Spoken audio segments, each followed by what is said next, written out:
ওয়াতাযাওয়াদু ফাইন্না খায়রাজ যাদিত তাকওয়া। তোমরা সফরের জন্য পাথেয় প্রস্তুত করো, সম্বল তৈরি করো। অবশ্যই মুমিনের জীবনের সবচেয়ে বড় সম্বল হলো তার অন্তরের তাকওয়া।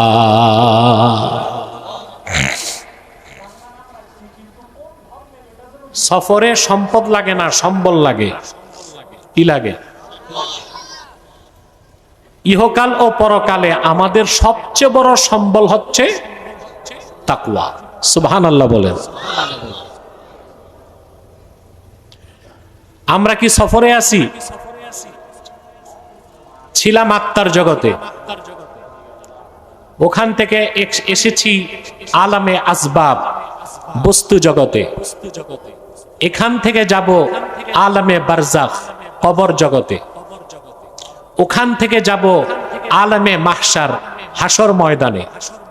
ওখান থেকে ফাইনাল ডেস্টিনেশন দুইটা, ঈমান আমল ঠিক জান্নাত, বদকিসমত জোরে।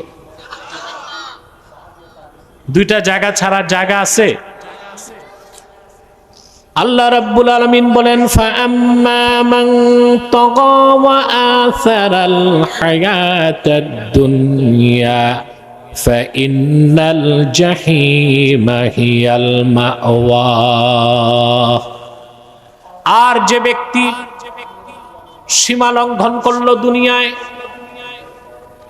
দুনিয়ার জীবনকে আখিরাতের উপর প্রাধান্য দিল, হিসাব নিকাশের পর আখিরাতে তার আবাসস্থল হবে জাহান্নাম।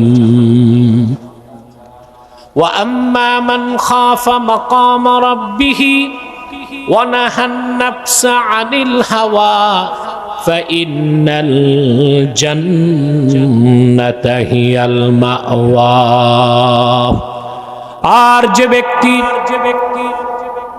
কাল কিয়ামতে আল্লাহর সামনে দাঁড়াবার ভয় অন্তরে পোষণ করলো, যে আমাকে আল্লাহর সামনে দাঁড়াতে হবে, প্রতিটা কর্মের হিসাব দিতে হবে, এই ভয়টা যে অন্তরে রাখলো, এরই নাম তাকওয়া। সুবহানাল্লাহ। আর তার মন যা চাইলো তার থেকে সে নিজেকে রক্ষা করলো। আল্লাহ বলেন, হিসাব নিকাশের পর তার গন্তব্য হবে আল্লাহর জান্নাত। বলেন সুবহানাল্লাহ। তখন সফর, কথা বলেন, এখন সফর চলমান। তো সফরে লাগে কি? সম্পদ না সম্বল? সম্বল। আল্লাহ বলেছেন, ওয়াতাযাওয়াদু ফাইন্না খায়রাজ যাদিত তাকওয়া। তোমরা তোমাদের পাথেয় প্রস্তুত করো, সম্বল প্রস্তুত করো, জাতকে তৈরি করো। কেন? এটাই হচ্ছে মুমিনের জন্য সর্বশ্রেষ্ঠ পাথেয়, সম্বল হচ্ছে, বিপদের মুহূর্তে অবলম্বন হচ্ছে তাকওয়া। বলেন সুবহানাল্লাহ। আল্লাহ রাব্বুল আলামিনের ভয় অন্তরে রাখবে, তাকওয়া ভিত্তিক জীবন যাপন করবে, আল্লাহ তাআলা দুনিয়ায় তাদেরকে নগদ 4টা জিনিস দিবেন। সুবহানাল্লাহ বলবেন। কয়টা জিনিস? রাহমাত, ইজ্জত, কুওয়াত, নুসরাত। সুবহানাল্লাহ বলেন। কয়টা জিনিস নগদ দিবেন যদি আল্লাহকে ভয় করে চলতে পারে। তাহলে আপনি যদি আল্লাহকে ভয় করেন, তাকওয়া ভিত্তিক জীবন যাপন করেন, আল্লাহ কয়টা জিনিস দিবেন নগদ দুনিয়ায়? রাহমাত, ইজ্জত, কুওয়াত, নুসরাত। সুবহানাল্লাহ। মুত্তাকি বান্দার জন্য আল্লাহর রাহমাত। কোরআনে কারীম আল্লাহ রাব্বুল আলামিন বলেন, ইন্না রাহমাতাল্লাহি করিবুম মিনাল মুহসিনিন। আল্লাহ পাক বলেন, নিশ্চয়ই যারা আল্লাহর মুহসিন বান্দা তাদের অত্যন্ত নিকটবর্তী হচ্ছে আল্লাহর রহমত। মহসিন যারা তারাই মুত্তাকি, মুত্তাকি যারা তারাই মহসিন।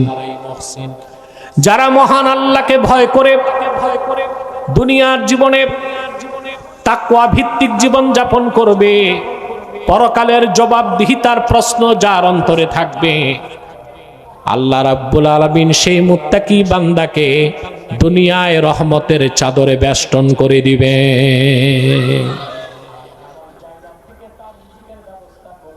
তারপর হচ্ছে ইজ্জত, তারপর কি? সুবহানাল্লাহ। সবটুকুন সম্মান, সাস্টেইনেবল রেসপেক্ট, স্থায়ী সম্মান তাকওয়ার পথে, ঠিক কিনা? মানুষ সম্মান খুঁজে রাজনীতিতে, এই পৃথিবীর মানুষ সম্মান আর শক্তি খুঁজে 4 জায়গায়। কয় জায়গায়? প্রথম হচ্ছে মানি, পয়সা। 2 নাম্বার হচ্ছে মাসল পাওয়ার। 3 নাম্বার হচ্ছে মিডিয়া। 4 নাম্বার হচ্ছে ম্যান্ডেট। এই দুনিয়ার মানুষ শক্তি আর সম্মান খুঁজে এই 4 জায়গায়। আর ইমানদার শক্তি, সম্মান, কল্যাণ খুঁজে এক জায়গায়, সেটা হচ্ছে তাকওয়ার পথে। বলেন সুবহানাল্লাহ। তাকওয়া বাদ দিয়া যে সম্মান, ওটা ক্ষণস্থায়ী। আপনারা দেখেছেন বিগত 16 বছর যারা সম্মান নিয়ে চলেছে, গাড়িতে ফ্ল্যাগ ছিল, পুলিশের প্রোটেকশন ছিল, আগে পিছে পুলিশ দৌড়াতো, এদের অনেকেই পলাতক, কিছু জেলে, কিছু জঙ্গলে। দুর্দণ্ড প্রতাপ নিয়ে যারা জমিনে হাঁটতো, সেই পুলিশরাই তাদেরকে হ্যান্ডকাপ দিয়া চোরের মতো টেনে আদালতের এজলাসে উঠায়। এটা সম্মান? কথা বলেন। সম্মান হচ্ছে তাকওয়ার পথে। আল্লাহ কয়টা জিনিস দিবেন? প্রথম কি? রাহমাত। 2 নম্বরে ইজ্জত। আল্লাহ রাব্বুল আলামিন বলেন, ইয়া আইয়ুহান নাসু ইন্না খালাকনাকুম মিন যাকারিন ওয়া উনসা وجعلناكم شعوبا وقبائل لتعارفوا إن أكرمكم عند الله يتقاكم। আল্লাহ রাব্বুল আলামিন বলেন, হে মানব জাতি, আমি তোমাদেরকে সৃষ্টি করেছি একজন পুরুষ আর একজন নারী থেকে। অতঃপর তোমাদেরকে বিভিন্ন গোত্রে আর বংশে আমি বিন্যস্ত করে দিয়েছি। ইন্না আকরামাকুম ইনদাল্লাহি আতকাকুম, নিশ্চয়ই পৃথিবীতে তার সম্মান আল্লাহর কাছে সবচেয়ে বেশি যার অন্তরে আল্লাহর তাকওয়া বেশি। সুবহানাল্লাহ। এর উৎকৃষ্ট উদাহরণ আমরা নিতে পারি সাহাবায়ে কেরামের জীবন থেকে। বেলালে হাবশী রাদিয়াল্লাহু তাআলা আনহু, ১৫০০ বছর আগে তার মূল্য ছিল 6 দিরহাম। কাফেরদের নেতা উমাইয়া ইবনে খালাফ তাকে খরিদ করেছিল 6 দিরহামে। কয় দিরহামে? ঈমান আনার পরে এই হাবাসী গোলাম বেলালের মর্যাদা আল্লাহ কোথায় পৌঁছায় দিয়েছেন? বুখারী শরীফ কিতাবুস সালাতের হাদিস। আল্লাহর হাবিব হযরত বেলালকে একদিন বললেন, বেলাল, মেরাজের রাতে আমি আল্লাহর জান্নাতে তোমার পদধ্বনি শুনতে পেয়েছি। এমন কি আমল করো তুমি? হযরত বেলাল বললেন, ইয়া রাসূলুল্লাহ, ইয়া হাবিবাল্লাহ, আহামরি কিছু করতে পারি না, কিন্তু যখনই ওযু করি আল্লাহর জন্য আমি যথাসম্ভব নামাজ পড়ি। ওযুর পর চুপচাপ মসজিদে বসে থাকি না, মসজিদে ঢুকেই আমি নামাজ পড়ি।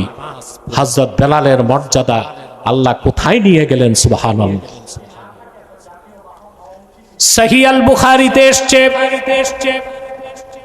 হযরত ওমর ইবনুল খাত্তাব রাদিয়াল্লাহু তাআলা আনহু বলেন, আবু বকরিন সাইয়্যিদুনা ফাআতাকা সাইয়্যিদানা। হযরত ওমর বলছেন, হযরত ওমর লোকটাকে ইয়াফিরুশ শায়তানু মিন জিল্লি ওমর, হযরত ওমরের ছায়া দেখলে শয়তান দৌড় দিত। মুহাদ্দিসদের মতে হযরত ওমরের সিদ্ধান্তের পক্ষে